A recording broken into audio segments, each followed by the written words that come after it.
So everyone, welcome. We're at the podcast here with Sam. Sam's here, not to talk about anything interesting. We're just gonna have a chat. Yeah, we're just gonna have a chat. Yeah, Tom was Sam didn't want to talk about himself. No, Tom basically saw me pass his house every day, so we thought we'd make good use of it. I don't even know this guy. I've literally just walked off the street, didn't even knock. No, it was just set up like this. We don't actually know each other. We're lying. No, me and Sam have some funny conversations, and I mean, a lot of the time it gets to a point where I'm just like, "Shut up." It does get. You're still talking. It gets to like an extremity of where like. I suggested this yesterday. I suggested let's just sit down and just put the microphone, give the people what they want. Microphone on and see what comes out. Give people what they want. Basically, we're giving you access now to basically mine and Tom's messages. That's it. So how did we meet? Let's go back. I don't know, to be How honest. did we meet? It's Cumdean. School. Cumdean Massive. I reckon the first time I knew of your existence was I was in a A-level science lesson. Yeah. And you got basically, I don't know what happened. You must have had to submit some form of coursework to the teacher. And I think you emailed the teacher. And also sent a picture of yourself driving in the car, and then like you just walked in. You were like, "Hi." I replied to your email, and then she was like, "No, I'll give the context on that. I remember that. So I remember." This is a fantasy story. I definitely didn't use my phone when driving at one point, but I was driving. And I remember my phone went off, and I got an email from my teacher saying it was a mass email to everyone in the class. Yeah. And it was like, can you all please submit this essay, this bit of work that they're expecting? And I just thought it was funny. I was at a red light. That was quite a long red light. Thinking about it, I had the time to grab my phone, take a photo of the red light, attach it into the email, and say, I'll do it shortly, just stuck at a red light. I don't know, I just found it hilarious just to do it. I mean, I was probably 17, obviously just driving. I found it funny just to send that to her. And then I got pulled up by head of department, like, why are you on your... She was like panicking, like on your phone, we're driving. I was like, I just said it was the passenger, someone else is in the car with me. She was like, why? Who was that? Who was that? I don't know. I can't even remember. I just remember fully going. So you in the lesson? When I was sat in the lesson. I was like, I want to be that guy. I want to be reckless. I want to be as reckless as you. That guy has no care. And I hunted him down. But yeah, I just found it hilarious that obviously there's no context to her why I'm sending it to her, but obviously I got it at the red light. I just found it funny. It was for my own amusement, really. I find I do it. Go on. I think when you do it, you don't think they're actually going to look that into it. They'll just like look at the attachment, take it, and take your name off the list. They won't deep the email that much. But funny thing with school, right? That, like, you know, these impulsive things that I think's funny through social media and technology and stuff like that. Have I ever told you about that? The one time I got put in isolation. I told you the story. I'm like, to give the background, I was never really a detention kid, but it would never be like a solo detention. If there was a group of us playing up in class, we'd end up in detention. Like, oh, you lads in that row, you got to stay back. You're all being dicks, you're all being noisy, stuff like that. That was quite a common occurrence in some sessions, some lessons. But there was one time I got put in isolation for a week. I must have been year 9. There was a fit science teacher, Miss Crispin it was, and I decided to put on. Do you remember her? I don't know. There was that name. She was fit. That name went about. And I was year 9 or year 10. I don't know, no older than that. And I decided to put on Facebook, back when you did Facebook statuses, back in the days of like for a rating, drop an extra rating, or me and my mates used to do like the video ratings and stuff like that. You'd have been permanently banned. You wouldn't even. You'd have been like. You wouldn't even been like put in detention. You'd have been like fully expelled. I decided to. You wouldn't be allowed to any school in the world. You'd just be some absolute nomad living. Maybe we should just do a podcast where it's like for a rating, and we just go for. We should do that. If just you do, rate my followers. If you do want to see me and Tom either just what's the word? Review or give an opinion, a non-biased opinion. Or nothing that reflects us in general or how we actually view you. Drop it No, Send it his we won't way. be doing that. But I wrote on Facebook. I wrote a Facebook status. Miss Crispin has a strap on. It was. I just thought it was hilarious. I wrote it, and all of my friends that had the science lessons with her and were in my year, comments on it, found it hilarious and stuff like that. Next day, I go in, I get pulled up by the head of the department, head science, whatever it is, and I got asked about this status, and I was like, yeah, how do you know about this? And I didn't realise how legit it was that I was getting told off, because it didn't seem too serious. I just made a fucking funny joke. I just posted a really random Facebook status. But apparently, like, a kid in like a year or two lower, I never found out who it was. Was it you? They screenshot it and showed her, and she apparently originally thought it was funny. I spoke to her like the year after about it, and she said no, she found it funny, and then she spoke to the head of department about it, and because she had told him, he had to like act and like run it up because follow protocol, because she had obviously made it aware to him, and a student had obviously made this post about her, and and they deemed it unsanctioned, and I got put into isolation for a week. And obviously, because it wasn't really that serious, the teachers in isolation obviously found it funny. I got treated like royalty in that. I was getting made cups of teas and stuff like that. I had to do some work in that. Got my biscuits. I could have my lunch. You go and sit with the head teacher and that when you have your lunch, but you don't have to queue. You get escorted around like a prisoner around school. Looking back at it now, it was actually quite good. Yeah, I don't think they don't call it isolation anymore, don't they? They do. They like sanctions. It's like Senko, and that's the special needs, isn't it? I don't know, but so I got that, and that was hilarious. It's not that bad of a punishment if you think about it as well.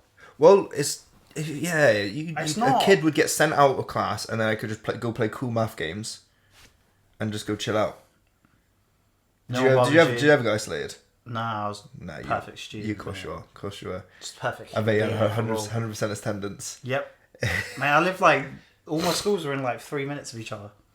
So, which ones did you go to?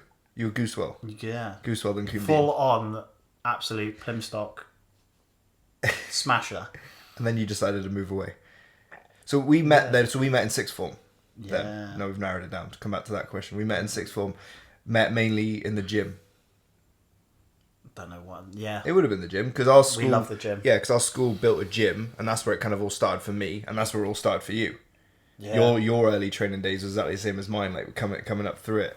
Obviously, how much? You're 24. 25. You're 25 fully now. Developed. So I'm like, yeah, I'm nearly just under 2 years older than you. Well, when's your birthday? Wow, how long have we known each other? Do you know mine? May. Fuck, you do. I'm trying to guess a month. It is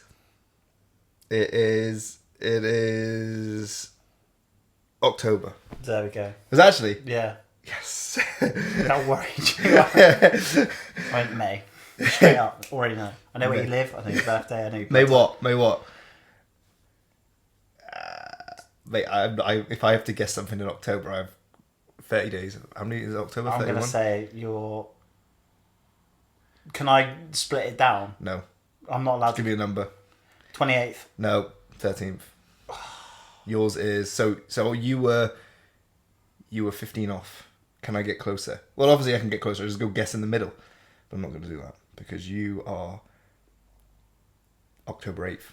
No, I'm not. October 15th. I'm closer. I'm a better friend. We're just better people.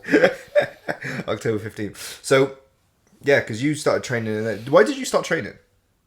Naturally small. We all know. Well, we all know. Yeah, you're naturally small. But, naturally small. That's the story, yeah. I was naturally... But, like, why? Like, naturally small. Whose idea was it? I've always been, like...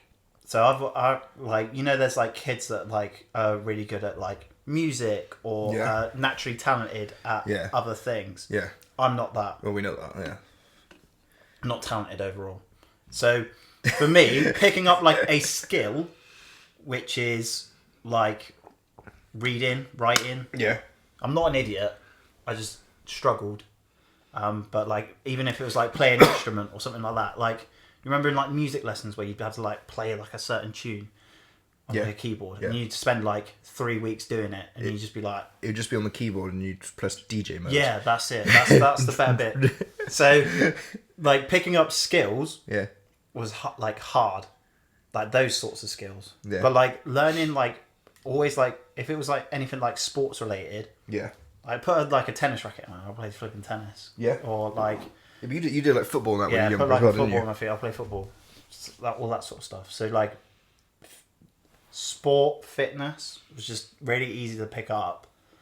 It also didn't require a lot of brain capacity because it's quite like, I think it's quite a natural thing. Whatever sport you do, I think there's always like instinct. Yeah. So you did football? Did you do any other sports? I did football. I did like a bit of cross country. That was about it. So just a lot of running with the legs. A lot of running with the legs, but Were you ever any good at them? average. Yeah, I was never any good at any sports. None. No. Like, I had no coordination, 2 left feet. I went and tried loads, though. My parents took me, I tried everything from, did skiing and snowboarding, did, like, multiple martial arts, did archery at one point. Fucking there, Robin Hood in it, boom. Hawkeye. Talking about instruments, I played guitar for, like, 2 years. And right now I could probably only play you a few chords and the intro to Oasis Wonderwall. Fairs. That's more than what I could do. I don't know. I look at that thing and I just think it's like alien. Yeah, good. I have a guitar upstairs. Couldn't do it. No, I ain't got a fucking clue, to be honest. It's just there in the corner. It's just there gathering dust. I feel like you got to think about that, doing that bit. You then got to think about that. And then some people even have to, on top of that, have to sing.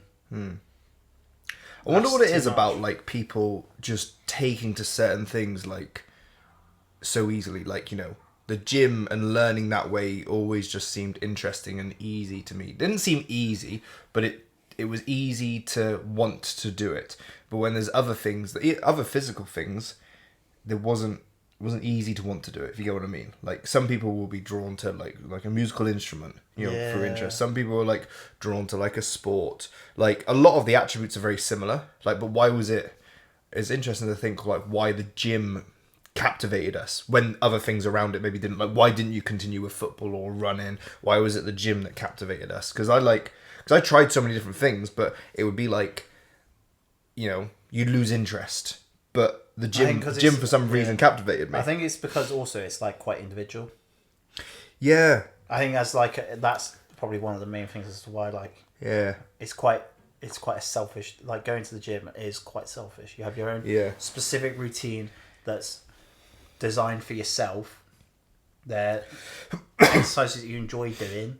You don't have to like cater to somebody else's weaknesses. Yeah, you don't have to cater to their times or anything like that. Yeah.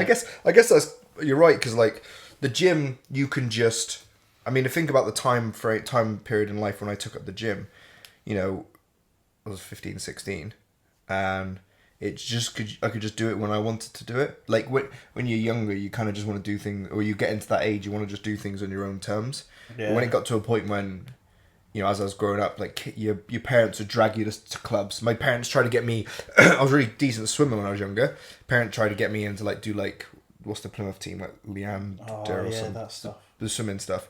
Like, I was decent at it. I was good, but they would try and take me to do these things, and because I didn't maybe feel like it was on my terms or my ideas, it was never something I stuck with. Like maybe because the gym, I just happened to find it at a time that I just wanted something for me. Yeah, I'd say. I reckon it's the individual nature of it. And I feel that's why a lot of people probably get into it at like that mid-teenagers, because you're trying to like find yourself a little bit, aren't you? And gym's probably something can give you that. It gives you a sense of identity. Like, what do you do? Oh, I go gym. That is a bit of a, now looking back at it, that's quite a like. I go gym. It's an identity thing. Like, people are like, oh, do you play rugby or stuff like that? No, I go gym. It's an identity. It is an identity. Gym became identity. I think did I do any team sports? I did one team sport, but it was maybe I was 18, 19. I did underwater hockey. That's quite. Yeah, and I was fucking sick at it. Like, you have to play with like a really little. It's like saucepan. It's like a stick this long. Okay, it's about 3 inches. Okay, That's pretty big. It's 3 inches. That's pretty big. And so it'd be like a stick you'd have, slight like curved edge, and you'd obviously have snorkel masks, fins, and stuff like that. And fins, yeah. Fins. You play it with fins, and you're playing it in the Olympics. That's just why they don't have fins in the Olympics. Yeah, you do underwater hockey, and you're playing it in the Olympics. They didn't play underwater hockey in the Olympics. Why do they not? They water polo. Yeah, but why would they not play underwater hockey? It's really difficult to spectate because it's underwater. It's so boring. I take my girlfriend at the time to come and watch me, or my mum and dad. Be like, come watch me play, and they're like, what the hell's going on? Because you're sat up in the rafters, like watching the pool, and all you can see is like all these people just diving down, and you'd need like a raised pool with like perspex glass all the way around, so you can actually see what's going on, or underwater cameras that can give you a good view of what's going on. Because it's it's like whenever you're like benched and not in the team and watching people play, it's like you can't even like go on, you do this, because they can't hear you, and you don't know, and you don't know what's going on because it's under fucking water. It's like spectator. It's spectator. It's shit. You can't coach. There's no like even team morale. Like, oh, pass it over here. You just got to know that person's ready to receive it. Yeah, you can't exactly tell someone to piss off. You'd barge into them. Yeah, so you can voice your frustration. You just flip and drown. Yeah, thinking about how I used to play though. I used to play really selfishly because I'd be one of the fastest. Like when I started playing, I did one of those like you pay 15 quid and for like 6 months or something you play a certain number of games. You know, like they trial, come try this sport. Yeah. And me and 2 other mates, we went and tried it, and we actually got quite into it. I carried on playing it. I probably played it for like over a year. And I got invited to go do games. I didn't do any games. I played in like we started in the B team, and then I got moved up to the A team because I was pretty decent. Not to my own horn. So it got to the point where we all turned up the first day we turned up in like board shorts, realised everyone's there in like budgie smugglers. So then 2 weeks later I'm turning up in like skin tight Speedos to do this. And but I got pretty good at it, but I would be the kind of one that would be like sprint in really quickly, get down to the puck, swim past everyone by myself, flick it into the goal. And like that's would be my playing style, would be solo. Like no one else is there, just like barge through everyone else. I can imagine. Now thinking about it though, if you were to level that sport up, imagine just like a pool. Yeah.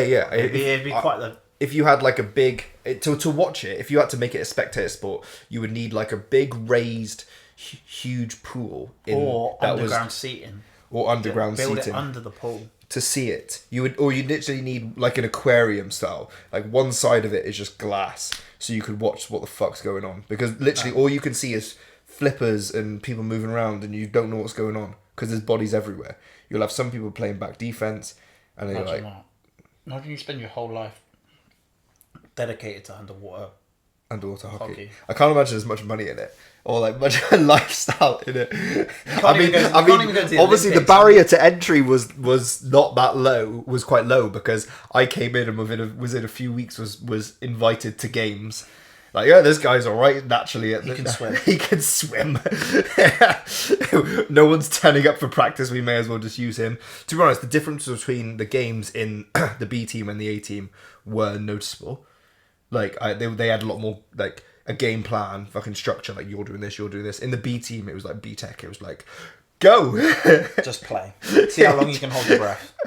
I used to practice holding my breath. I used to get like 2.5, 3 minutes. Like obviously when you're like full blown sprinting at the start and going under exerting yourself, you're not down for long, but you're up, go down again. But the amount of times you're like, nearly like blacking out, like just to get past a few people, you're there like flicking. You have to wear the weird helmet. Yeah. No. Oh no, that's still water polo, isn't it? But you get hit in the face by the puck a little bit. Like you could. So this would really stress me out. I could probably flick the puck like further than this room, under the water. It's like a proper puck, proper hockey puck, and because this stick thing, it's probably a little bit longer than this TV remote, probably double it, but it had like a curved edge, like bladed down like this. So what it would do is it would, as you would like, what you do is you flick like that. So as you were like pushing it along, it would catch under the puck, and then you'd flick it like this, okay, and then it's then flying through the air. So we used to practice how far we could flick it. I was probably getting like, what's this room? What's this room? Nah, if we're going that 6 foot. It's about 4 meter room. I probably got like 6 meters or something like that. 5-6 meters out of it, and then if you got it right, you get it to land like this, and then it would roll, and you'd be like, yeah, because it would just go. It would just go past people. That would stress me out. That way, I think it was a tough sport. Fucking hell, I'd fucking pass out if I did it now. Now you just do jits. A lot of old geezers played it. I'd probably go back and play it. When you give up, probably go back and try it and stuff like that. But now I'm in another individual sport, aren't I? Jits. Yeah, now I'm in another individual sports. So gym stuff for you, that you said you're skinny, super skinny. We know that. I have to throw some photos up. How much were you weighing back then? I reckon like in what you 15, 16-year-old Sam Keeler. What with absolute pigeon chest? I reckon 60 kilos. You 60 kilos at how tall? 5'11". I've not much grown since. 60 kilos at 5'11". That's like this microphone. Basically look like that microphone. Sam was at a point where you were translucent, weren't you? You were like that much of a string bean. We could shine a torch on one side of your arm and you could see it illuminating the other side of the arm. I was ridiculously slim. I couldn't do it. I think your wrist now is bigger than what your bicep used to be. Like this bit here is probably the same width of what your bicep used to be. My whole arm used to be. Your bicep, yeah. Used to be like so vascular all the way throughout your whole body, no body fat on you. But you see like those people that just like they're the types of people that just like if you proper go for it, you just it's evident how much you've responded though. You're just hyper responsive to training, but then you just can't eat. And then you're like, oh. So what was your initial kind of learning curves? Do you remember how were you initially feeling when you started the gym? I felt it was fun. It was more enjoyable, I think, just because it was like that individual, like we were saying, that individual nature. But also it was like, at first it'd be like, because you didn't have like much kit. No. It was very like basic. It was a little bit like you'd be like, it's gonna get a bit boring after a while. But then I think once you like progress and you move into like an open gym, a more commercial gym, you get more. What gym did you go to after Cumdene? I did like Life Centre. You gotta remember that. So I did like. Did you? Yeah. So we used to do like leisure centre work. That's where me and you started doing like leisure centre work. Yeah. And then went to uni, did more. Okay, so from Cumdene when you went to, because you trained at Cumdene until you went to uni, didn't you? You didn't train anywhere else, did you? In Plymouth? No. It's because I was such a small. Smashed Cumdene. Such a small child. I would have been eaten up at our school gym. Was 20 kilo dumbbells. So obviously 20 kilo dumbbells, a cable machine, and like a couple of resistance, like a nice variety of resistant pin machines, but they were all like banded, so it wasn't weight. How much can we talk about fucking working at Cumdene? There's too much. Some of it to which could be incriminating. So it got to a point. So when I was in sixth form, I got hired by my school gym. I pretty much went and asked for a job there. See, are you hiring? And they hired me as a gym assistant. Paid for me to do my level 2. Then I eventually got personal trainer. Then I eventually ended up managing the gym. So that's fast forwarding a little bit because some guy left. I ended up being the manager. And anyway, we got multiple people a job.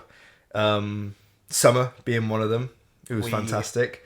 You, Dan, Adam, and a couple of others. Yeah. But you were one of the OGs. So Sam, I kind of managed Sam. I've basically been groomed. It's basically, if you've ever seen Top Boy, it's a bit like basically Tom's the Shane. I can't leave. I'm not allowed. You feel guilty to leave. And if I do, I'm going to end up in a van. But pretty much it was just like us teenagers managing this leisure centre, absolutely winging it, but doing all right. Do you know what now? Working the job I work now and realising how much we did as like 18 to 21 how much we did, the responsibility baffling. We were left with to manage and run this place, and the stuff that I was, I was running a business in a sense. I was running this leisure centre. I'd make sure there was bookings in this. We had multiple facilities we were renting out, fields, halls, for events, parties, clubs. I was managing all the football teams that would come there, all the events that would be coming in there day by day, trying to get more events, stuff like that. Managing the gym, the ongoings, the clubs, money's in and out. So doing that from like 17, 18, and obviously hiring you. But obviously then that made it easier to train when you're working there, because you obviously will just go gym whenever you want. The amount of times that it used to be dead on like a Saturday afternoon. Yeah, you'd be like, it's like 1 o'clock. Honestly, if you all the Saturday morning and activities are done, everyone's out probably enjoying themselves, and you're like, it's a bit stale here, to be honest. Tell you what, I think working, crack on the hard style through the dodgy, crackly speakers, and it's like bang bang. All you can hear is like it's got no bass to it. It's just flipping crackly. I think that was such an important phase of our health and fitness journey, because we started working in a gym, so we had the accessibility pretty much every day just to train for free. I think that's what's really weird about it. It just made it easy to do. I think that's another weird thing as well, is now, because everything's online and everything's virtual, let's say everything's virtual, but there's a lot more online. Mm-hmm. People almost don't have that access that we had, because it was all like physical. You get like more and more people become an online coach now, and just, how can I put it, tell people to do like a bicep curl, give someone a plan, and they'll just go into the gym, and they'll either smash it really well or they'll butcher it. But I think because I'm not an online coach, and I'm not saying I could be, nor do I think I could be a PT either. You know more than most of the other fucking trainers I know, mate. But I reckon I could, if I really wanted to. Sam's not a personal trainer. I'm not a personal trainer. But I think a lot of people, especially now, as we've developed through, how long have you been? 10 years? Yeah. Oh yeah, because you started when you were like 16. I got qualified when I was 17. I'm 17 in like 2 months. You're not 17 in 2 months. Sorry. 27. Mate, I still feel fucking... Like, I was speaking to Spencer about this the other day. I was like, how old do you actually feel? And he said 25. I was like, oh mate, I feel like 12. With like all the stuff that I still feel like it's like, I think what you do is you jump into like a bigger pond. Yeah. Like, that's like life, I guess. But if you think about it, through school, you're basically liaising with people that are liaising. You're just around people that are like from either the age of 6 to like 16. And then when you jump into the next stage of life, which is probably when you're about 18 to 21, you've got like everyone up to their 80s then, because you're that relatable. I don't even know what you're trying to say. Do you not? Because once you hit 18, you've got you can't really, what's the word? Empathize? Relate. Let's use the word relate to like a 2-3 year old. Why such a drastic gap? Because everything has to be drastic. But then once you flip to like 18, you're like dealing with people that are like, I don't know, like your dad's age, like 50 plus, like what we were. When I'm sat there, 18-year-old me, and there's some like 4-year-old kid just like screaming. I can't relate to that. I'm like, why are you screaming at 6 o'clock and like 8 o'clock in the morning? You're literally about to go do a really fun activity in a sports hall. What is the point you're trying to make? The gap between like 16 onwards. Yeah. When you're 16, you're a lot more relatable to somebody who's like 88 than you would be to someone who's 6. Okay, because you're an adult. Yeah. You've developed. I think that. Well, yeah. I don't feel 12, but I still feel. I think just life hasn't weathered me enough, or maybe I'm just going at life quite well. I've had it too easy. Huh? I've had it too easy. Yeah. Or maybe I'm just winning.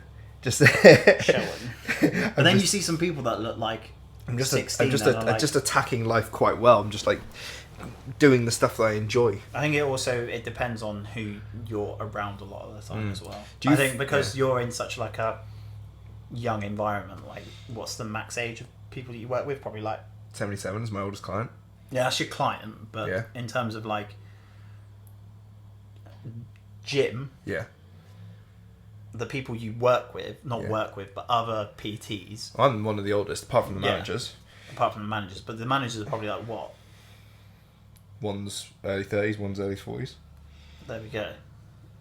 What? So you're a lot closer in age. Yeah. But I'm like speaking to people like that in their 50s and 60s. Yeah, because you're in fucking engineering, mate. They're all old. They're all old. But They're like that's old the gap. dinosaurs. Exactly. That's just life. That's just when you... Yeah, okay, I get what you're trying to make then. You just get put into... When you get 16 up, there's just... Everyone then just gets put into a big pool. Yeah. I get you. And then you get... And then you become... And then you have to then try mature and relate to people that are older than you. So I'm there having chats with people that are like in their 60s ready to retire. Yeah. I've got like... But then so do you, I guess, with your yeah. PT. But it's more... Yours is more a casual relationship than it is a professional relationship. We have casual and professional relationships, don't we? We do. You. We're probably more casual though. But it's not like professional.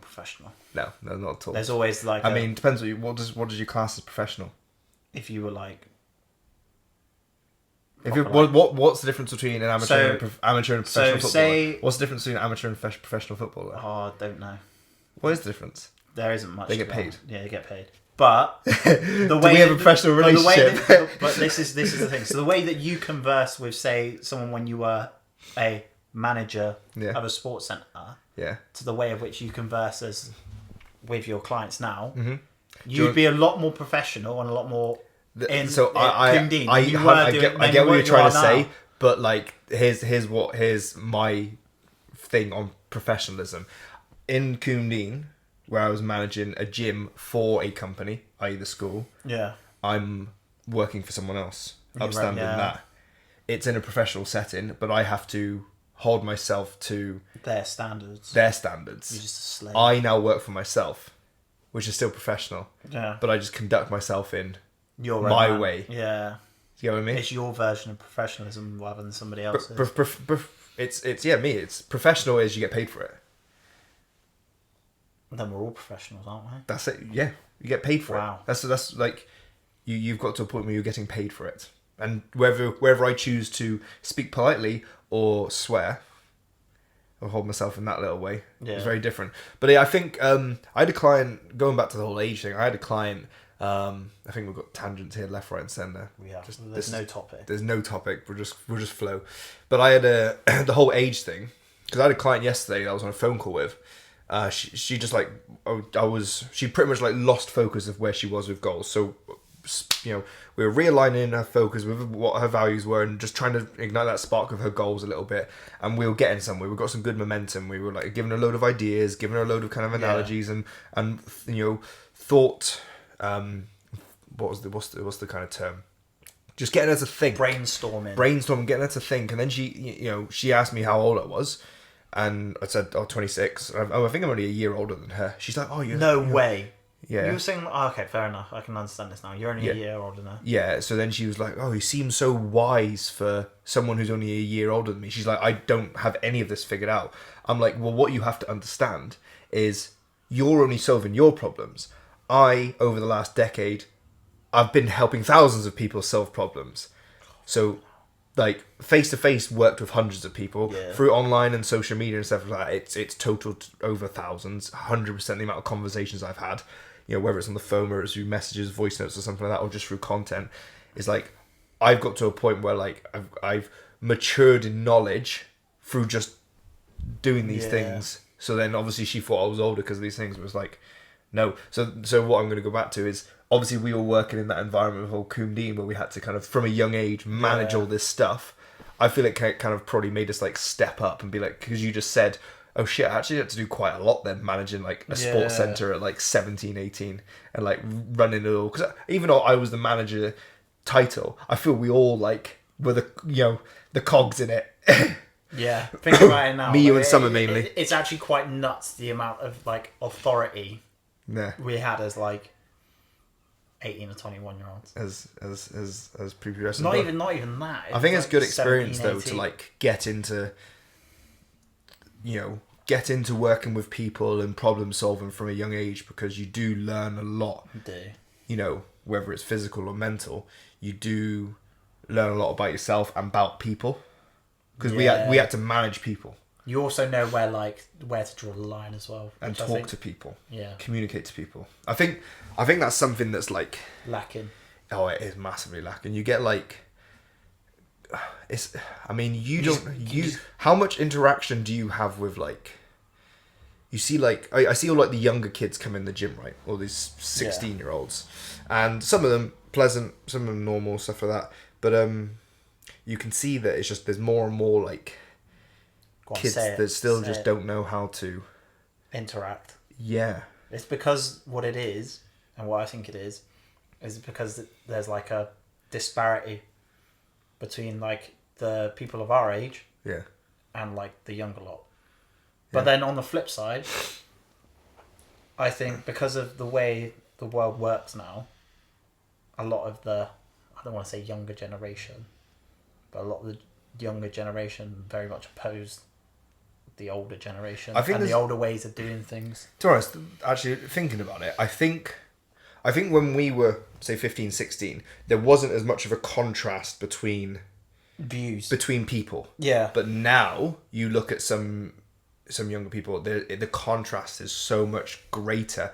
Because I'm thinking about it now, I'm just thinking, who comes to mind? There's some like, younger people who come into the gym that I talk to and stuff like that are actually very well spoken and will talk to you, and it's easy to have a conversation with them. Whereas there's others that I know. Obviously, the gym's the only place I have interactions with them because they're coming in training. I guess there's a bit more of a contrast. I think once you get to like the age of, how can I put it? I reckon once you hit like 20, 25, I think you do then see a switch in people's viewpoints and how they are as people. When did you think you came out of when you came out? When do you think you kind of had a epiphany? What age points were like kind of big milestones you feel for you? Like I think where you feel like you had like big turning points. Oh, like probably from about the age of about 20, 21, 22. What happened there? I think you end up having, you always end up having that like high school, well, not high school, who am I? High school, you American. High school musical, where you have that like, that secondary school relationship. Should we talk about yours? Yeah, let's go ahead. Where you have like that school relationship, and then everything, it sort of, you realise that you're only in that you're only in that group of people because of your age, not because of your interests or because of the types of things you like to enjoy and etc. etc. You're only in there purely because of when you were born and your age. Yeah, school is an interesting place. But then I think on the flip side, once you get to like, and then even universities where it's a little bit different, because I think you then start to mix with people that are only probably sometimes 1 to 2 years older than you or 1 to 2 years younger than you, because everyone does their gap year and da, da, da, da. So even then you're mixing with still people from the same sort of. Mm-hmm. The more I think when you get to that point, it's more like-minded. Yeah, you're still in that same people that are like, because you're choosing now places to go to. I think school's interesting. Like primary school, you're just there like la, la, la, la, la, pick my nose, eat dirt. Like nothing happens in fucking primary school. But secondary school is like where the institutionalization begins. Yeah, you've got age 11 till 16 or 18, depending if you do sixth form. And I think that's where like you'll have like a selection of 3 schools in your area you'll go to, but you don't really have much of a choice. You don't really you can choose some of your primary school friends that you go there with, but that's continuing the institutionalization. You'll as you grow up, like you'll find more about yourself. And I'm trying to think about people. I'm not friends with anyone from primary school. I'm trying to even remember who I went to primary school with. you know, you don't, you grow up and you grow apart and you change and you find more about yourself and you find your interests and people start parting off in different directions and stuff like that. So secondary school's even weirder because like even with like relationships, you feel like your only kind of cohort of friends are the people you're in school with, and it's not even everyone you're in school with. It's mainly the people you're in your classes with. Yeah. And then because they end up being the people that you spend the lunch and break with and meet up. You know, whoever's in your first lesson, they're the ones you probably meet up with in the morning, and whoever's in your last lesson, they're the ones you probably go home with, get the bus with or something like that. So you don't really end up mingling with the entirety of your year. Definitely not the school. It's probably a select few. So you are like funneled in to like, right, I must hang around with these people, and then I must, or if you have feeling the pressures of dating and stuff like that, and or if you fancy people in your place, you end up dating again people in these funnels and stuff like that. Because should we talk about dating in school? Yeah, go for it. Because we've both got experiences there.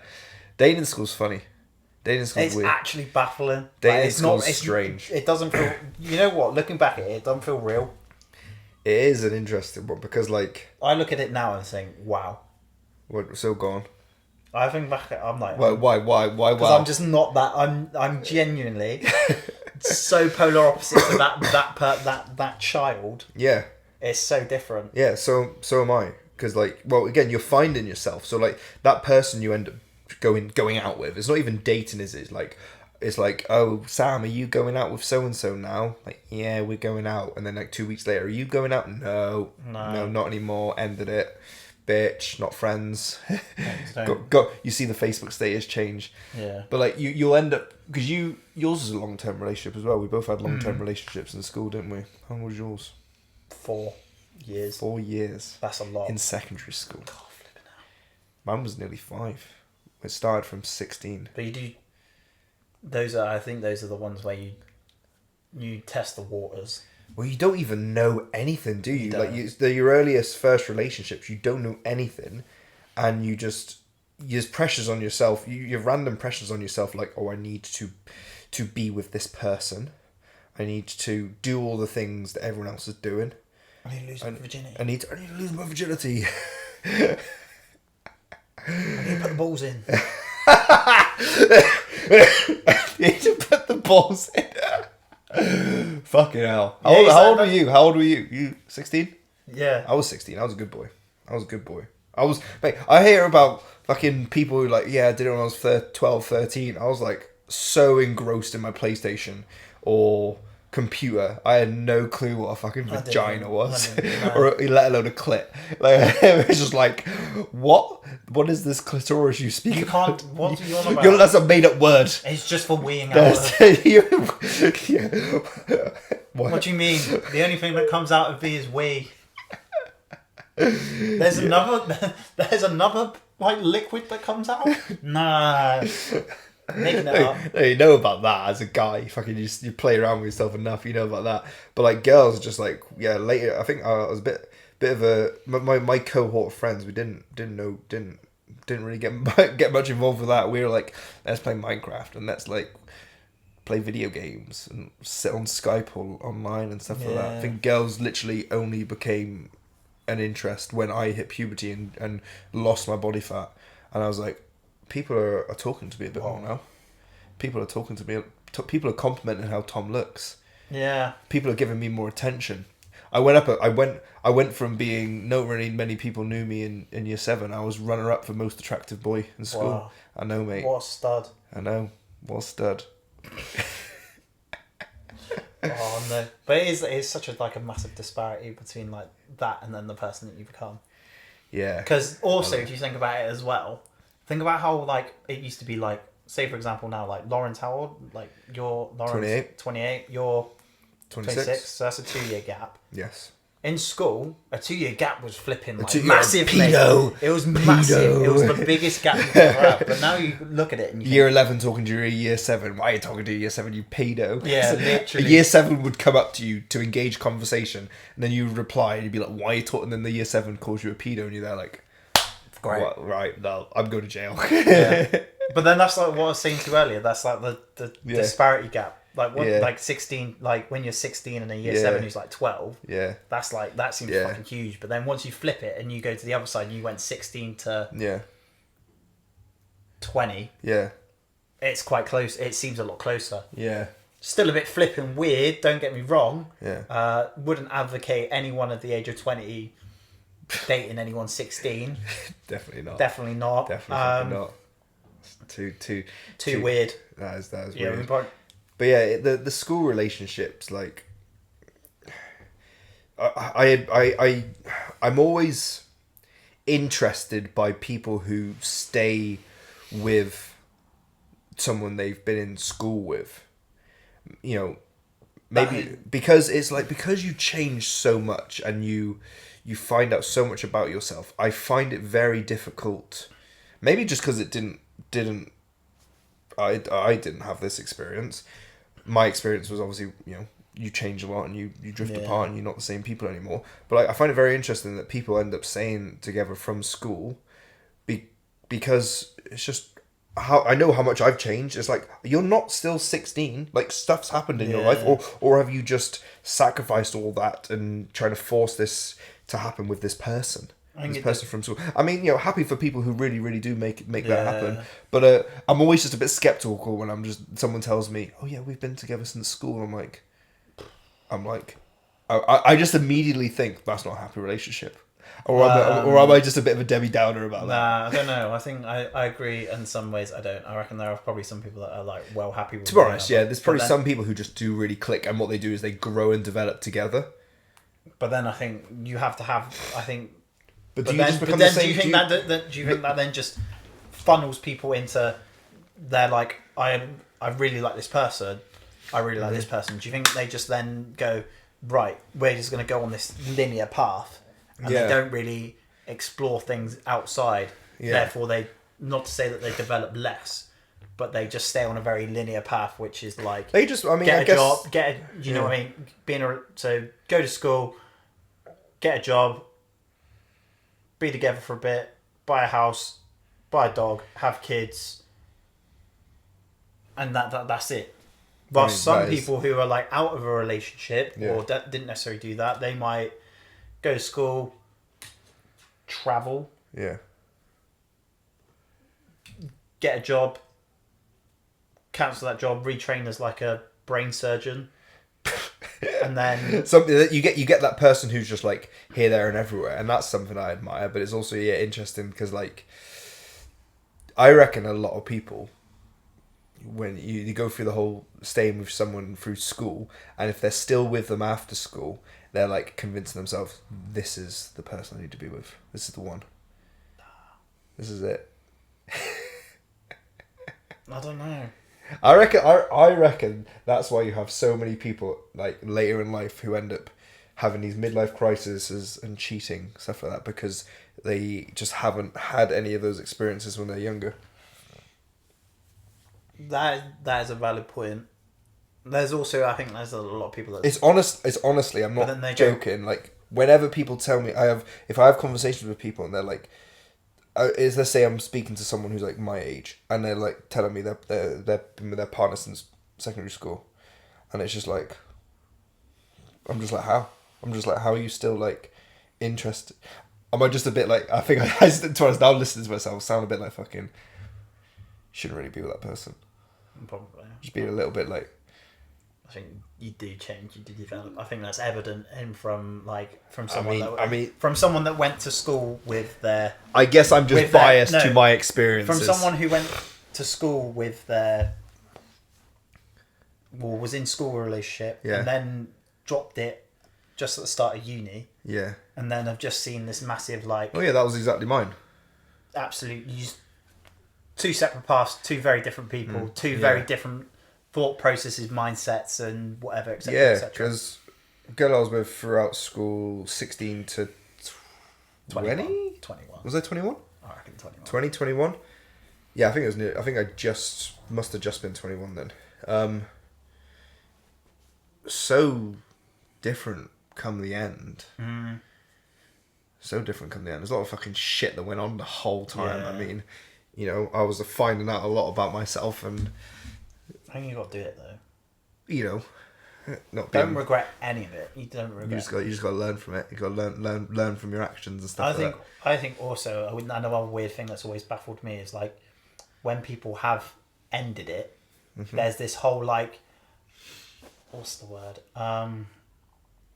Vendetta against that person. Like, oh, this person really hurt me. Da da da da da da da da. This person treated me bad. Yada yada yada yada yada. Yeah. I think, personally, one, okay, you've got to, if you have done that and you have been with someone and you've fucked up and you've messed them around, you should go, yeah. Do you know what I mean? You should hold your hands up and go, yeah.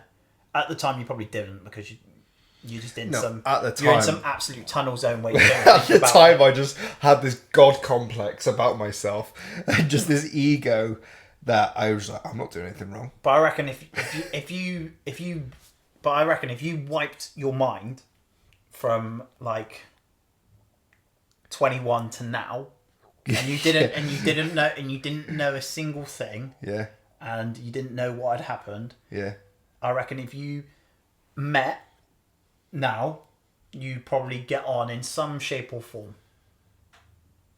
Oh yeah. Yeah, that's what I think. But I think it's weird that people hold this like weird vendetta and like, I'm not a vendetta guy. Or like a grudge. I've never been that kind of person. I've never been a vendetta person. I've always been like, I just take a lesson from it.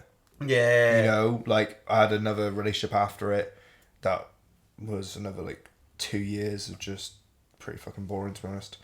Looking back at it, but again, you learn from it. That was someone older. Like it was 6 years older, I think it was. That was an interesting roller coaster. That would have never happened in school. No, that wouldn't have happened in school, and that was an interesting roller coaster. I learned a lot about myself then. Learned a lot of what I want in myself and how I need to be for myself. Yeah. And how I need and what I want from someone else. You don't want to be like learn how. I think that's where I started seeing how people manipulate other people. People do morph people. Started experiencing that. People do like mold. People try to mold people. I think I started seeing that because I think in my first relationship I was definitely more of the molder, but in that one I definitely feel you got molded.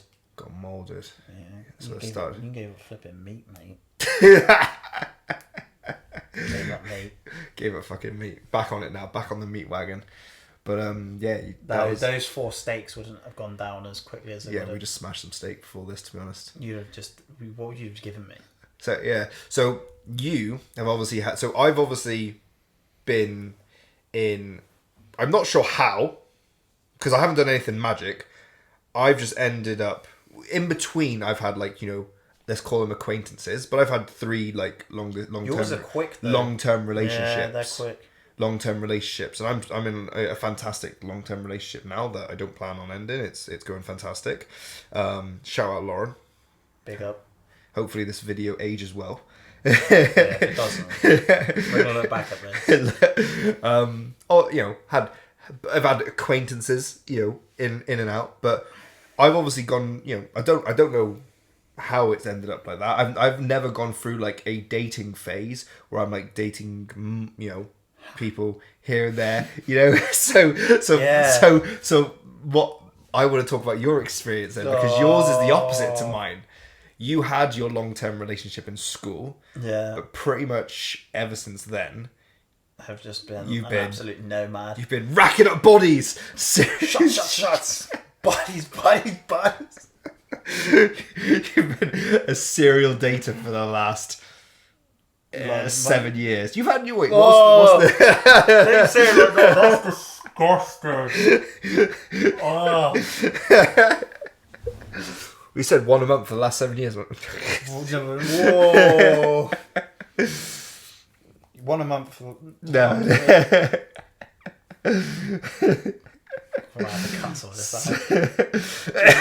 So what have you had any... you haven't really... You've had periods where you've just been focused. You've obviously focused on yourself the whole time. You're like, continue to... I know, seeing you as because you went away from uni, so we kind of maybe lost touch a little bit then when you went to uni. Yeah. We still spoke and stuff like that, but when you came back is when we really kind of got connected again.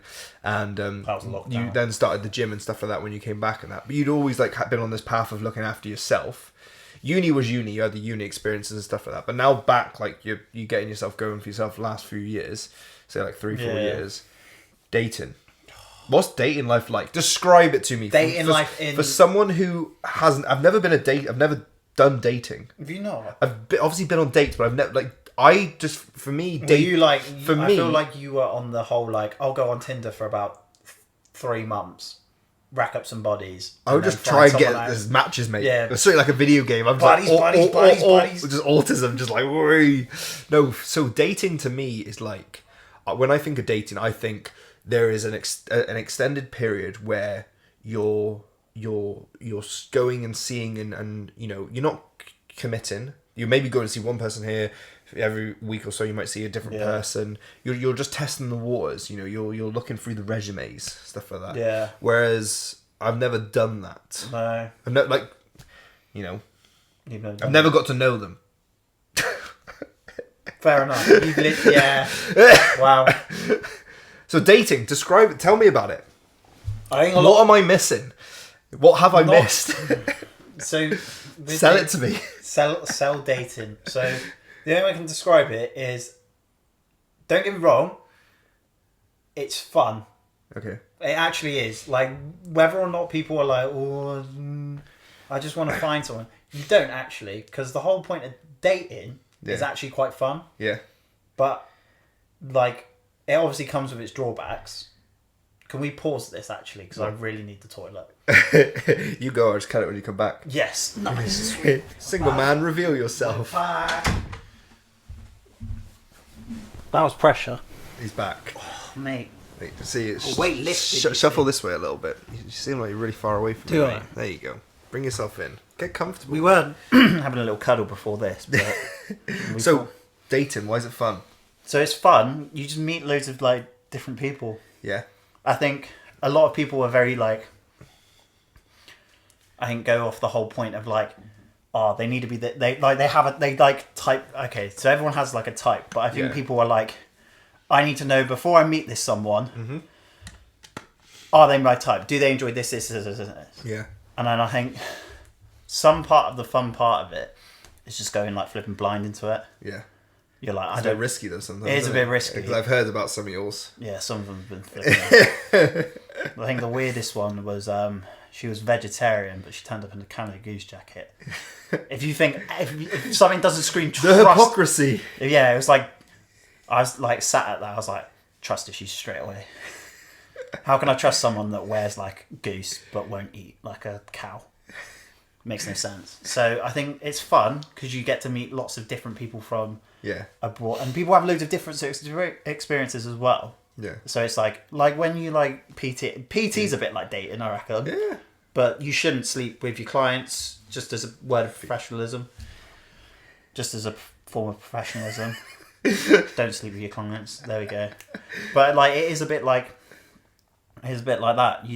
Someone walks up to you and goes, blah blah blah blah blah blah blah blah, and you have to try and work out whether or not they're a right fit for you and whether you want to spend however long this me and you've been my PT for. You've got to work out whether you click. So give us some good experiences of dating then. Good things you've taken from dating, apart from the obvious. You become more well-rounded, I feel, after you've like spoken to different people and worked out whether or not you click or you don't click. And I think also you realise that like part of yourself is made up of like you've got like different hats, if that makes sense. Yeah. You've got like your party boy hat, your gym hat, you've got your I don't know. Is that what you've got? No, not really. I sound really bland. But then you've got like your nerd hat, or like your absolute I'm a flipping weirdo hat, or I'm a little bit toxic hat, or trauma hat, and stuff like that. But I think it makes you more well-rounded. It makes you more understanding of like different people and different people's needs. Yeah. I think like you meet some people and you realise that if you were in a relationship with them, you'd have to be either like very supportive or very you couldn't be very critical, if that makes sense. Yeah. Or you'd have to be more reassuring in some situations, and you work out how you'd like to be based off of them. I guess we've learnt the same stuff. You just learn it through multiple people. And I've just done it through a handful. You're like one big, thick Lord of the Rings book. Yeah, I'm one big, or like the 3 thick trilogies, and you're like comic book magazines. Yeah. You got like 500 issues. Yeah.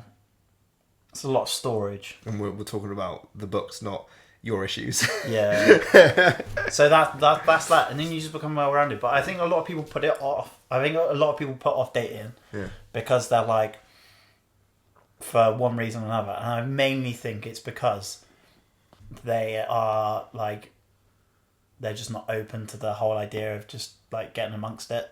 Why do you reckon that is?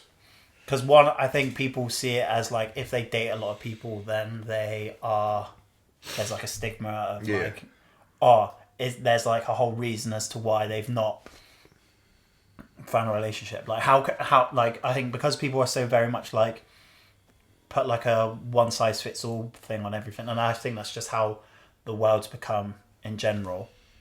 Everyone goes like, great example is gym.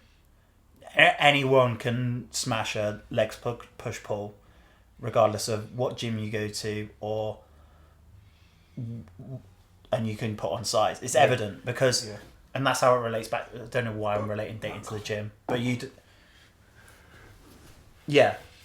whether you're at like a private gym, a school gym, or like a really commercial gym, regardless of what you do in that gym, you'll put on size. Yeah. It's like the same with dating.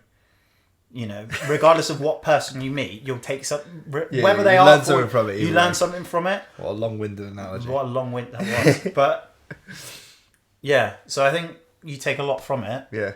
But also, you develop more as like a person as well. You become a bit more understanding of people's wants and needs and sort of who you are. So, what advice would you give to your former self before you kind of started into this dating phase? Oh, don't even bother.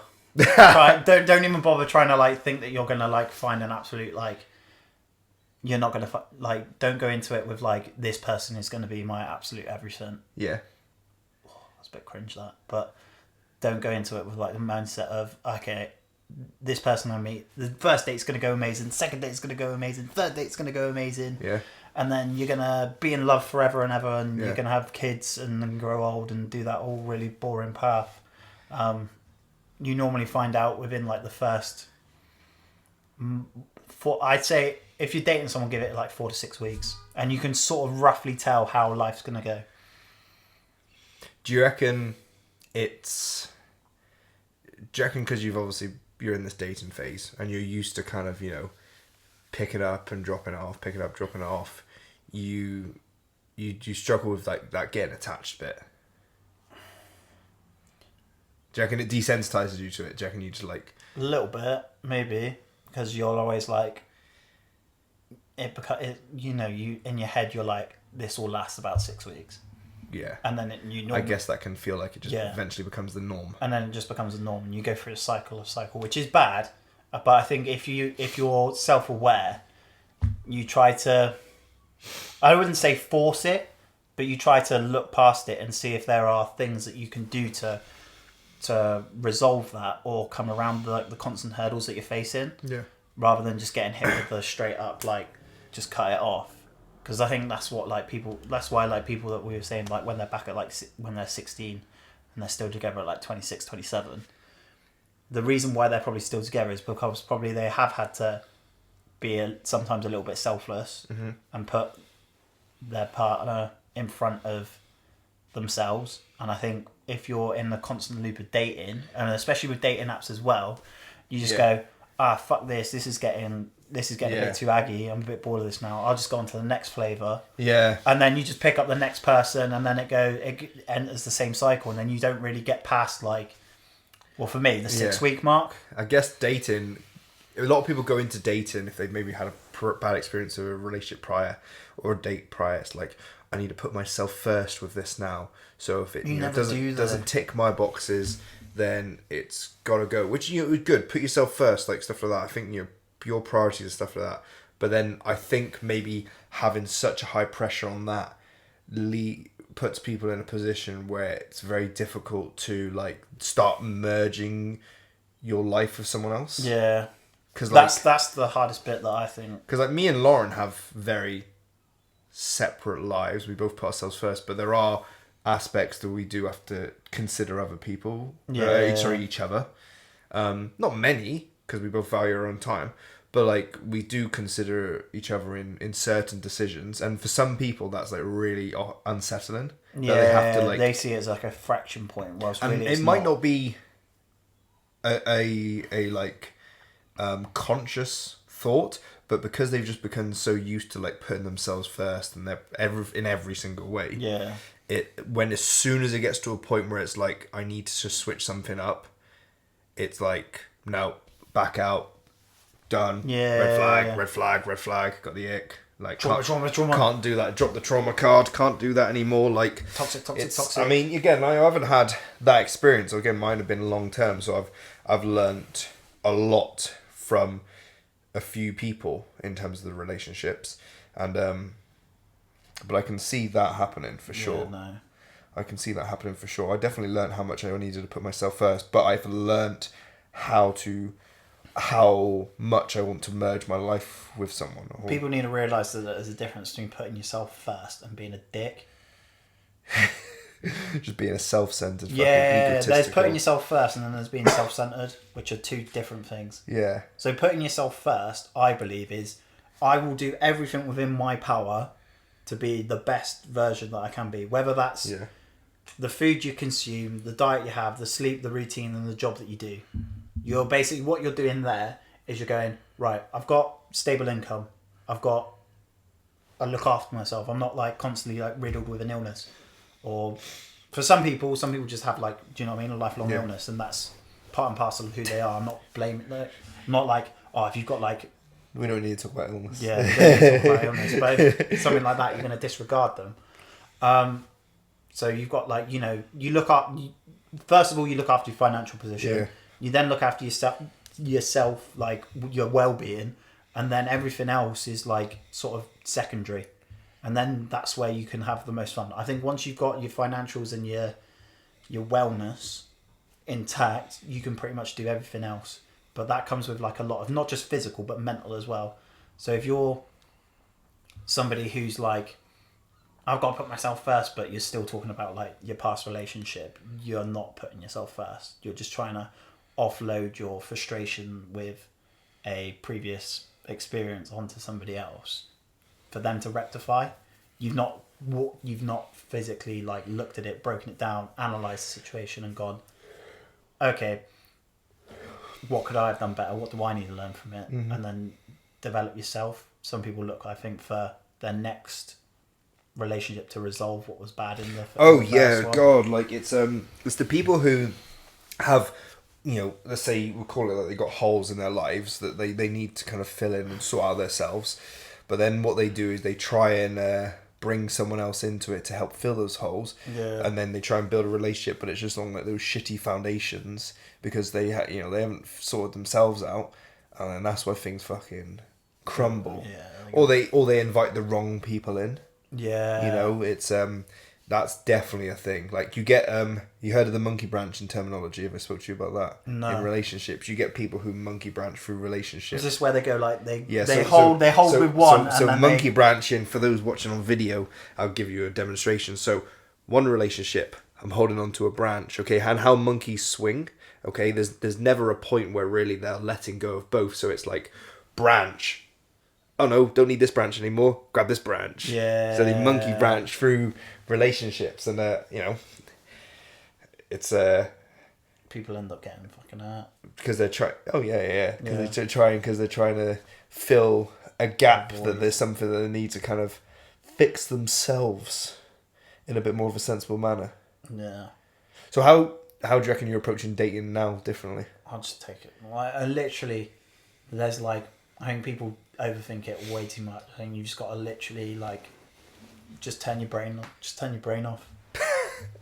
Literally just turn your brain off. And I'm not saying that in like don't be dumb. Yeah. But like just go into it as like nothing really bad can happen. Oh no, not at all. Within the first within the first 4 weeks, nothing really bad can happen. It's all upside, really. And yeah, it is. You have what is it? Unless they punch you or something. Yeah, or they con you out of money. You're like fully catfish, and you're like, give me like 300, give me £5 million to help me escape these people, and you're like, yes. But no. Send me money for fuel, please. Yeah, but I think when you feel like you genuinely have like nothing to lose from the situation is when you're probably at your best. Yeah, there's nothing to. I can't imagine there's anything to lose in dating. No, there's not. Like, some people feel like they're wasting time, but I mean, if you're looking to eventually meet someone that you want to spend, a good amount of time with for the rest of your life with, you're not just, that's the odds of them being the next person can be pretty low. I always talk to you about the numbers game. You got to go through 100 doors. Like, let's just say there's like, you got 100. The magician thing where it's like the ball under the cup and they're moving it around. Yeah. Imagine 100 of those red cups face down in front of you, and there's one ball under it. There's a ball there. Eventually you'll find the ball. Yeah. It just takes fucking time. It's like, all right, no, not under that one. All right, not under that one. It's a bit like Deal or No Deal. It's not under that one. Yeah, you just got to keep. You just got to keep opening. You just got to keep opening up every opportunity and just walk through it. Yeah. Sometimes you get absolutely rejected and tired. Yeah. Sometimes there's like just burning fire behind. Sometimes it's like you pick up another cup. You're like, oh fucking, it's still not under that one. But it's a numbers game. It is. Yeah. At the end of the day, and as long as you learn, let's say for example the cups. When you pick up a cup, you have to put it back down face down. But if you're an idiot and go pick up the same cup again, you haven't learned from it. Yeah, you've got to distinguish. So you've got to put these cups down, and you've got to remember. All right, not that one, not that one, not that one. So you've got to remember what's going well, what's not going well. You've got to give yourself a fucking check-in. Yeah, you do. You've got to give yourself some feedback, a review. Like, right, how do I need to be for myself? Why did that this date period last 2 weeks longer than last time? What was different? Was it me? Was it the person? Was it both? Usually it's both, because it takes two to fucking tango. Yeah. Most relationships end not because it's just one person, it's two things going on.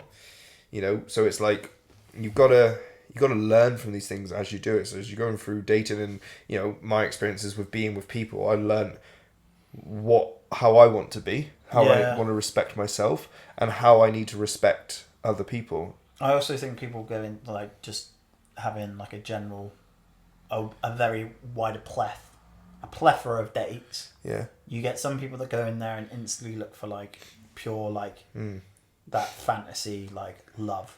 But I think, and then you've got some people that go in it with like the mindset of I'm literally just here to see whether or not there's anything remotely compatible. Yeah, I think some people maybe just you don't know what you want, and it can be tough. It can be tough, especially at a young age, to be like, well, what do I want? Well, you go out and find it. You go out and see what you like in people. You see, for example, I use Lauren for example. She has 2 kids. I never thought I'd be with someone who has 2 kids. But saying that, but I learned like I'm mature enough to accept that, and it's very, very, very fun. Yeah, because that pops into my head sometimes. Did you date someone who had kids? No, but like it popped into my head like, what was it? What was I trying to think of? But it was like, you have to think about that. Like, do you see? Like, I'm like. And I guess like I'm not even fucking saying any words now. Actually, I had a guy who this just popped into my head. I had a guy. I'll have to tell you who it was later. But you know this individual, and the guy who came in and managed Koomdeen for a little bit. Yeah. Yeah. So he told me, he was. They just popped into my head because I told you about like Lauren and stuff like that. Yeah. He told me he was in one of his dating phases. He's married now. He was with this woman and like on a date and stuff like that. Didn't know she had a kid. Was back at hers, fucking cracking it on in like the living room. I think I know, yeah. And then like the kid comes running in. He's like, shit. Yeah. He just like finishes off and like just fucking hightails out of there. But I don't know why it just popped into my head. No, but it's just. I think because like you got a fact like. That's how I thought I would be. That's how I think I'd be. But like looking back at it now, I don't think it would. It wouldn't bother me that much. No, it's quite fun. It's quite funny. So, as long as you don't get fucking dickheads. Yeah, but I think there's a line of which I'd probably draw at. If they're like just sole on like I am a mum. Well, yeah, they have to be. You have to accept that. Yeah, but when they're like my children are my life. Oh, no, that sounds so bad now. Great, here I go. I'm getting cancelled. Like, I've now come into your life. You need to stop seeing your kids as much. Not seeing your kids. You need to put me fucking first. No, but like, I think like, because some people make like, oh, Johnny this, Johnny that. Do you know what I mean? It's like, oh, Johnny today. So you'd be like, stop fucking talking about your kids so much. Yeah, I'm like, I want to find out about you. I don't know. I want to know what flipping Johnny's had for his flipping packed lunch and what he learned at school today. What did you do? No, you did this, you did that. That's like fair. That's where I'd probably draw the line. If they were like, okay, so what you want then, what that is someone who has. It's not about them not being about the kids. It's they have their own shit going on as well for themselves. Yeah, because you'll get some people, some women that might just be like, yeah, maybe all they've got going on is kids. Yeah, they don't literally. do anything else. So what you would need or want from that is they're doing. It's not that they're all about the kids, because they're going to be all about their fucking kids. It's their mother. It's going to be an instinct in that. You don't have to let go of your children just to be with me. I wouldn't expect that. I wouldn't expect that. I'm sure there's a lot of mums listening right now. They were queuing up. They were getting ready to ditch their kids for you right now. Just like they were getting ready to orphan their kids off for you. They're just all on the street. Like, could hear them outside, mate, like the Lynx advert. But no. So like, yeah, they would just have people that have going on. So let's say. So what have you learnt What have you learnt about yourself from dating? How do you want to? How can I say that with not actually sounding like the most big-headed person I've ever said? Be as big-headed as you need to be. I found out that I've like pretty much. I am pretty much fairly. I don't want to say. I'm quite laid back. I think I'm personally quite easy to get along with. You are. I don't think I've got that many like frictious points. I'm not that like. No, I don't feel I've ever got to a point where I wanted to argue with you or anything like that. Nah, I'm just too like. Do you know what I mean? There are things that I think like. Not I'm an argumentative person. Neither, but I'm not like I'm not high maintenance, if that makes sense. I'm just sort of like, do you want to do that? Yeah, why not? You just got to be like a green light, to be honest. I think some people are very much like teeter between being very much amber and red, and I think a lot of people spend their time being amber and red. Some people are like, I'm all for me, all for myself, and then some people are like, oh, I might dabble, but I'm not gonna fully like open myself up to trying to factor somebody else in, and then you've just got flipping green lights, to be honest. And then that's what you got to be. If you're gonna start dating, you got to be like, do you know what? Regardless of what the situation is, whether it lasts one date, 6 dates, or the rest of my life, you're just gonna go for it anyway. Yeah. I think a lot of people, especially now, like the amount of people you see like crying on TikTok or like being like you know when it's like the hinge they go through like their hinge. Yeah. And they just show all the hinge messages they've got, and they're like, ick, hate this, can't be bothered with this, what's that? Some of them, okay, admittedly, are like some lads that I've seen that have been like flipping audacious with it, like they've just gone all out. But I think some of it you just got to like be like, well, what do you want them to do? They're in a situation where they're pretty much you've got to stand out, and some people will stand out by either how they look. They'll just be cream of the crop, 10 out of 10. Do you know what I mean? No personality though. Some of them might have personality, but you're like, within like the dating scene, you're either going to stand out one because you're 10 out of 10, cream of the crop. Yeah. You know, absolutely like not a single flaw, flawless. Or you'll stand out because of how your personality is. Yeah. But in like within that online dating app scene, that's very hard to do with just like 3 prompts and 3 photos, because it's hard. So it is. I reckon it is harder, but I think people have got to be more forgiving in terms of like dating. They've got to like, you gotta get. Do you know what I mean? You gotta give the lad a chance. Yeah, I think people when they use these dating apps because they, like doom scrolling on like TikTok, Instagram Reels. I feel like, when I'm on my phone, I'll flick between Instagram, TikTok, YouTube, Facebook. Yeah. Like without even thinking, I'll get bored on one Reels, go to another, whatever it is. And I feel like if you're someone who's got Tinder, Bumble, Hinge, Plenty of Fish, and all the others. There's Plenty of Fish. Is that one? I've not tried that one out yet. Yeah. Or are you making that up? And I'm just no. Plenty of Fish is one. But Grindr. I feel like Grindr. That's one of your favorites, isn't it? Yeah. So I feel like you can very quickly. I reckon people can be on it, and they'll just be like, bored on that one, and then go to Bumble, bored on that one. And what I think people need to do, right, is they need to assess some time when they want to go and scroll. Okay, they need to get pen and paper, or make some notes, be like, right. I'm going to go through Tinder for 15 minutes, 10 minutes, whatever it is. And they set some goals. I'm going to message X amount of people. I'm going to look for these qualities, look for this. I'm going to spend a minute or two per profile really assessing it. And trying to think of something good to say. I reckon people need to make some notes and be like, treat it like a work day, like they got tasks, rather than just like, just like fucking. I remember when I used to be on, I'd just be on the fucking toilet having a shit, like just like swipe. You wouldn't think about it. And then you're like, right, chuck that later, forget it. And then you see a notification pop up and be like, oh, I didn't realise I was on that earlier. But I reckon if people went into it and were just like, I know I've messaged this guy. They're making like they had like a lead generation list, and all their leads were like listed up like there, write down their name, right? What's the message I'm going to send this individual? What's the comment?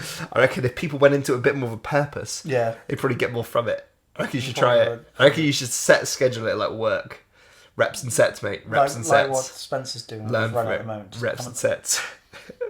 Bodybuild the hell out of dating. Just like create a program, mate, and we'll run it. We'll see what works. Basically, that's six week find a girlfriend program. Do you want to get massive? But honestly, it sounds quite hilarious and far fetched what I'm saying.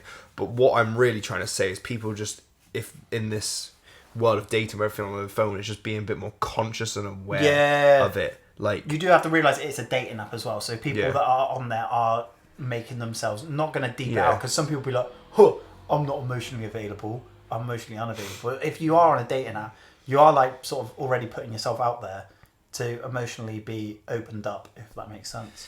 Yeah, you gotta. I think that's why you get even more niche apps and that as well, even though they all still probably offer the same stuff. You see, like, Raya, what's that? That's like the one where like the app has to verify you as like a good worthy of being in that pool of fish, rather than like Tinder and Hinge where you're just constantly in the trenches with everyone else. Fucking hell. But yeah, that's dating in a nutshell. What we learned from it, you just got to be, if you're teetering between red and green, no, not red and green, red and amber, no one wants to know you and no one wants to date you. But if you're gonna actually be like, you've actually fully signed yourself up for being a green light, then just be a green light. Do you know what I mean? Don't disregard any situation, any type of date, anything. Just give anything a go. That's the best thing, because you could be like, it's people like, oh, I don't want to go on this sort of date, or goes on a good good date. People want like a good date, but what is a good date? A date is just a date. You can't have a good or bad date. Just date's a date. You learn from it. You learn from it. You just got to go for it. Go for it. Take action, and then just fucking think about it later. If not, it does act as really good motivation. Yeah. Yeah. You go through like 6 weeks. You're like 6 weeks, and you're like, right, been rejected. Blow up in mass. So what apps are you on?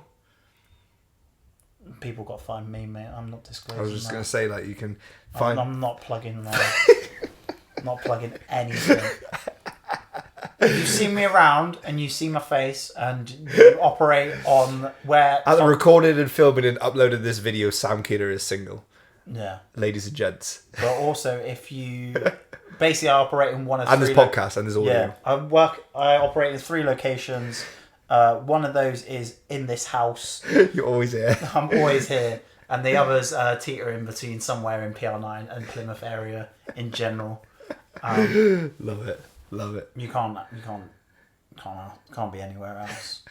Fucking hell. Right, we'll wrap it up there. Yeah, we've waffled on for ages. Chat shit. We could chat on for ages. That's fine. We can make some episodes of it. We've not even gone into the bodybuilding stuff. I want to talk about alcohol with you as well. Not right now, but we'll do alcohol because we've got views on that. We're gonna have to cut it here, aren't we? We are. Should we just change outfits and switch it up? No. Maybe. You enjoyed it though? We can sit on opposite sides. No, this is my side. Is it? This is my side. Okay. I quite like this side. I've got more room. Right, anything else you want to say? You got 5 seconds. 4, 3, 2, No. 1. See you later. Bye bye.